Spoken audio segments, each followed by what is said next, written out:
വിഷ്ണു മഞ്ജുവിനെ പ്രധാന കഥാപാത്രമാക്കി മുകേഷ് കുമാർ സിംഗ് സംവിധാനം ചെയ്യുന്ന ബിഗ് ബജറ്റ് ചിത്രം കണ്ണപ്പയിലെ മോഹൻലാലിന്റെ ഫസ്റ്റ് ലുക്ക് എത്തി. കിരാത എന്നാണ് മോഹൻലാലിന്റെ കഥാപാത്രത്തിന്റെ പേര്. മോഹൻലാലിനെ കൂടാതെ ഇന്ത്യൻ സിനിമയിലെ സൂപ്പർ താരങ്ങളായ അക്ഷയ് കുമാർ, പ്രഭാസ് തുടങ്ങിയവർ സിനിമയിൽ അതിഥി വേഷത്തിലെത്തുന്നുണ്ട്.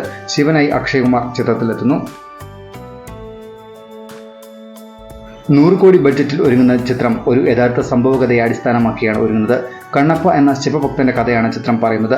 1976 പുറത്തിറങ്ങിയ തെലുങ്ക് ചിത്രം ഭക്ത കണ്ണപ്പയ്ക്കുള്ള സമർപ്പണം എന്ന നിലയിലാണ് ഈ ചിത്രം ഒരുങ്ങുന്നത്.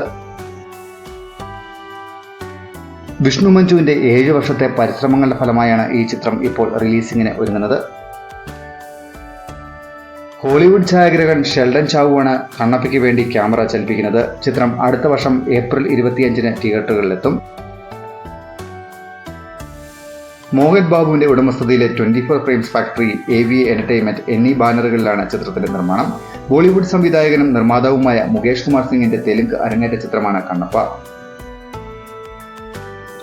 മുകേഷ് കുമാർ സിംഗ്, വിഷ്ണു മഞ്ജു, മോഹൻ ബാബു എന്നിവർ ചേർന്നാണ് സംഭാഷണം എഴുതിയിരിക്കുന്നത്. മണി ശർമ്മയും മലയാളത്തിന്റെ സ്റ്റീഫൻ ദേവസിയുമാണ് ചിത്രത്തിന് സംഗീത സംവിധാനം നിർവഹിച്ചിരിക്കുന്നത്.